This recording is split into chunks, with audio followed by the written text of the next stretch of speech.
Pernah manggil ya Jabbar pas lagi sakit hati? Makanya sering sakit hati. Jabbar itu panggilan untuk orang yang lagi sakit hati, habis dikecewain. Dikecewain oleh apa? Banyak lah, tergantung circle kehidupan kita ya. Ada yang circle-nya lebih ke main, berarti disakitin sama gengnya. Ada yang circle-nya lebih ke romantis-romantisan, disakitin oleh mantannya. Ada yang circle hidupnya seputar masalah kerja, disakitin oleh vendornya, oleh partnernya, oleh teman bisnisnya. Soal circle family life kita disakiti oleh keluarga, anak, orang tua, pasangan, dan seterusnya gitu kan. Yang jelas ketika kita merasa disakitin, ketika kita merasa kayak dikecewain, panggillah Allah. Sebelum kita memanggil netizen. Kan kita suka manggil netizen dulu ya. Posting, update status, story. Terus story-nya tuh curhatnya minta respon lagi tuh. Dengan kasih polling lah. Dengan request lah gitu kan. Baiknya gue putusin atau enggak ya, request gitu. Semuanya putusin terus dia bingung. Gimana ya. Nah sebelum kita istisyarah kepada netizen. Karena netizen itu istisyarah. Bukan istifta, bukan istikharah. Yang paling tinggi itu kan derajatnya dari 3 level. Meminta pendapat nomor 1 tuh istikharah. Minta pendapat Allah. Kedua istifta, minta pendapat ulama. Orang yang berilmu. Ketiga istisyarah, minta pendapat orang yang lebih bijak dan berpengalaman. Termasuk kepada teman kita atau followers kita atau geng kita, itu istisyarah. Sebelum kita istisyarah netizen, ya ayyuhal netizen, sebelum kita pakai kalimat itu, atau ya ustaz, bahkan sebelum ustaz, ya kiai, ya syekh, maka ya Allah. Panggil Allah Subhanahu wa ta'ala.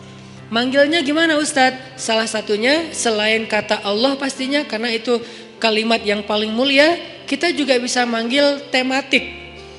Ya Jabbar. Ya Jabbar itu bisa 2. Sebetulnya 3 maknanya Jabbar, tapi yang lebih common itu 2. 1, dipanggil untuk masalah-masalah yang sifatnya bukan hanya besar, tapi kayak kekuatan. Ya Jabbar, ya Qahar. Arti Jabbar dalam konteks itu yang perkasa, yang memaksa, ya Qahar yang menaklukkan.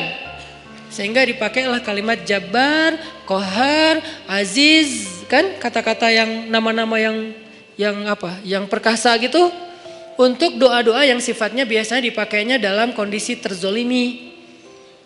Ini doa-doa orang yang terzolimi. Kayaknya nggak perlu dihafal juga sih. Bukan gak perlu dihafal, gak perlu dipakai. Kenapa? Berharap kita tidak mendoakan orang yang zolim. Kecuali yang dizolimi dalam urusan agama. Kalau dizolimi urusan pribadi sih, mending jangan mendoakan orang yang menzolimi. Kenapa? Rugi. Mending doain diri sendiri. Ketika kita punya kesempatan doa kita diijabah, jangan kasih doa itu untuk orang lain. Rugi, walaupun bentuknya mendoakan atas keburukan, tetap rugi. Mending kita pakai buat doain diri kita sendiri. Ya Allah, saya lagi dizolimin, mudah-mudahan. Nah gitu kan, berarti kan kita dapat kebaikan. Ya Jabbar, itu panggilan orang yang sedang sakit hati. Jadi 1 artinya untuk orang yang lagi dizolimi, 1 lagi untuk orang yang lagi hatinya kayak sedih, kayak disakitin. Gak sebesar zolim sih, cuman ya lumayan lah, bikin gak bisa tidur, bikin tumbuh jerawat gara-gara itu gitu kan ya. Karena stres. Jadi intinya adalah panggil Allah kalau kita lagi sakit hati dan dikecewain. Ya Allah, ya Jabbar. Salah satu doa minta disembuhkan kecewa dan sakit hati di dalam sholat adalah Rabbighfirli warhamni wajburni. Kalimat wajburni. Selama ini kita baca enggak? Kan? Tahu artinya? Hampir. Apa arti wajburni? Bukan paksa aku dong Allah, enggak. Padahal arti Jabbar juga yang memaksa kepada kehendaknya. Tapi kalimat wajburni, makna Jabbar di sini makna yang ketiga di antara 3 makna Jabbar, yaitu yang mengobati sakit hati. Jadi ketika kita berdoa, Rabbighfirli, warhamni, wajburni, warfa'ni, warzukni, wahdini, wa'afini. Banyak banget ya. Luar biasa kita ya. Wajburni itu artinya kalau kita terjemahin, sembuhkanlah sakit hati saya. Atau bahasa lain juga bisa diterjemahin, hiburlah aku ya Allah, aku lagi sedih nih.